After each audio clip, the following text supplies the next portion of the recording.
संविधान की प्रारूप समिति के अध्यक्ष थे। उन पर आधुनिक भारत का संविधान बनाने की जिम्मेदारी थी और उन्होंने ऐसे संविधान की रचना की जिसकी नजरों में सभी नागरिक एक समान हो, जो धर्मनिरपेक्ष हो और जिस पर देश के सभी नागरिक विश्वास करें। एक तरह से भीमराव अंबेडकर ने आजाद भारत के डीएनए की रचना की थी। इसके अलावा डॉक्टर अंबेडकर की प्रेरणा से ही भारत के फाइनेंस कमीशन यानी वित्त आयोग की स्थापना हुई थी।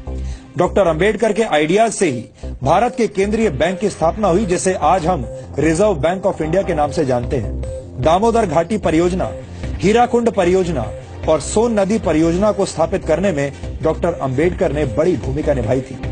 भारत में एम्प्लॉयमेंट एक्सचेंजेस की स्थापना भी डॉक्टर अंबेडकर के विचारों की वजह से ही हुई थी।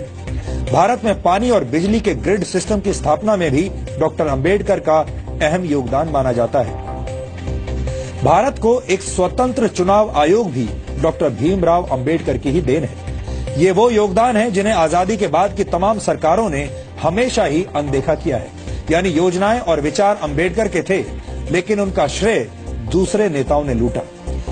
यहां हम आपको भारत के पहले प्रधानमंत्री पंडित जवाहरलाल नेहरू और डॉक्टर भीमराव अंबेडकर के बीच चले राजनीतिक शीत युद्ध यानी पॉलिटिकल कोल्ड वॉर के कुछ उदाहरण भी बताना चाहते हैं। डॉक्टर अंबेडकर जवाहरलाल नेहरू की सरकार में प्लानिंग का मंत्रालय चाहते थे, लेकिन नेहरू ने अंबेडकर को सिर्फ कानून मंत्रालय दिया, प्लानिंग मंत्रालय नहीं दिया। डॉक्टर अंबेडकर विदेश और रक्षा मामलों की समितियों में सदस्यता चाहते थे, लेकिन नेहरू सरकार ने डॉक्टर अंबेडकर को ऐसी किसी भी समिति का सदस्य नहीं बनाया। डॉक्टर अंबेडकर नेहरू सरकार की विदेश नीति से असहमत थे। डॉक्टर अंबेडकर हिंदुओं में सामाजिक अधिकार और महिलाओं को संपत्ति का अधिकार देने की बात करने वाले हिंदू कोड को समाज सुधार के लिए जरूरी मानते थे, लेकिन नेहरू सरकार ने अंबेडकर के मंत्री रहते हुए हिंदू कोड को स्वीकार नहीं किया। यहां तक कि डॉक्टर अंबेडकर को भारत रत्न सम्मान देने के लिए भी कोई पहल नहीं की गई। उनकी मौत के 34 वर्षों के बाद 1990 में वीपी सिंह सरकार ने उन्हें भारत रत्न से सम्मानित किया, जबकि कांग्रेस ने डॉक्टर अंबेडकर को भारत रत्न से सम्मानित करने के लिए कोई कदम नहीं उठाया। अब आप समझ गए होंगे कि बाबा साहेब डॉक्टर भीमराव अंबेडकर से जुड़ी तमाम सच्चाइयों को हमसे और आपसे कैसे दूर रखा गया है। इन सच्चाइयों को जानना और समझना आधुनिक भारत के निर्माण के लिए बहुत जरूरी है। डॉक्टर अंबेडकर को जातियों की सीमा में बांधना और उन्हें सिर्फ दलितों के मसीहा के तौर पर पेश किया जाना उनके साथ बहुत बड़ा अन्याय होगा। इसीलिए आज हम डॉक्टर अंबेडकर के मूल विचारों को आपके लिए डिकोड कर रहे हैं।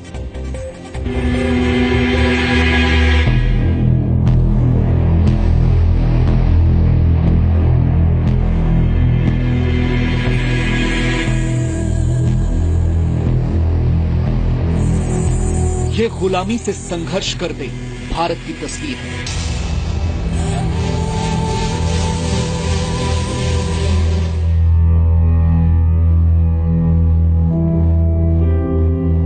सैकड़ों वर्षों के संघर्ष के बाद हम आज आजाद तो हैं, लेकिन देश के कई नागरिक ऐसे हैं जो आज भी अपने हक की लड़ाई लड़ रहे हैं।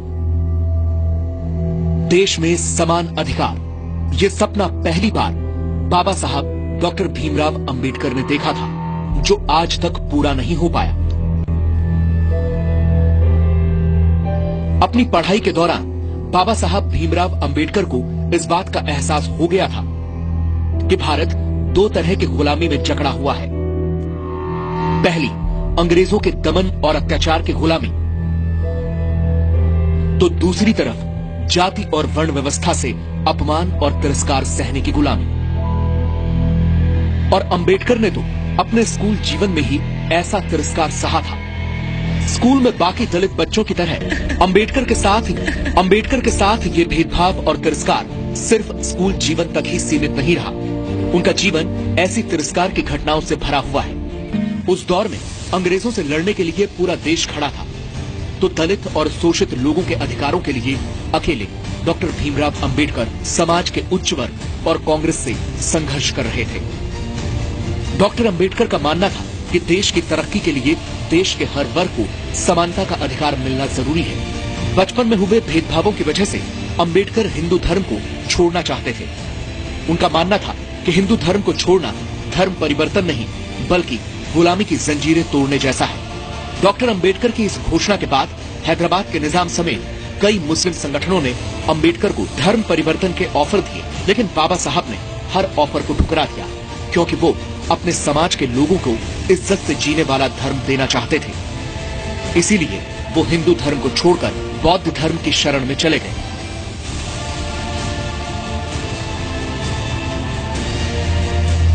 पंद्रह अगस्त 1947 को आजादी का जश्न डॉक्टर बाबा साहब अंबेडकर के लिए एक बड़ी जिम्मेदारी लेकर आया। देश की नई सरकार को देश का संविधान बनाने के लिए एक काबिल व्यक्ति की तलाश थी, जिसे कानून की जानकारी के अलावा देश और दुनिया की समझ और समाज की जरूरतों के बारे में पूरी जानकारी हो। और ये तलाश डॉक्टर अंबेडकर पर खत्म हुई। डॉक्टर भीमराव अंबेडकर को देश का पहला कानून मंत्री बनाया गया, जिन्होंने अपनी बिगड़ती सेहत के बावजूद महज 2 साल के अंदर देश को एक मजबूत संविधान दिया। अंबेडकर ने 1951 में हिंदू कोड बिल तैयार कर संसद में पेश किया, जिसमें महिलाओं को समान अधिकार की बात कही गई। हिंदू कोड बिल के तहत पिता की संपत्ति में बेटी को समान अधिकार, विवाहित पुरुष को एक से अधिक पत्नी रखने पर प्रतिबंध और महिलाओं को भी तलाक का अधिकार शामिल था। लेकिन रूढ़िवादी हिंदू ताकतों और सरकार के अंदर ही बिल का विरोध करने वालों के सामने हिंदू कोड बिल लागू नहीं हो सका और सरकार में अपना प्रभाव घटने से निराश होकर डॉक्टर अंबेडकर ने 1951 में मंत्री पद से इस्तीफा दे दिया। अपने इस्तीफे में डॉक्टर अंबेडकर ने लिखा, आज हिंदू कोड बिल की हत्या कर दी गई, ऐसे में मेरा मंत्री बने रहने का अर्थ समझ में नहीं आता। बिल में शादी और तलाक संबंधी विधेयक पर 2 दिन की चर्चा चली, फिर प्रधानमंत्री जवाहरलाल नेहरू ने पूरे हिंदू कोड बिल को वापस लेने की घोषणा कर दी। मैं हैरान रह गया।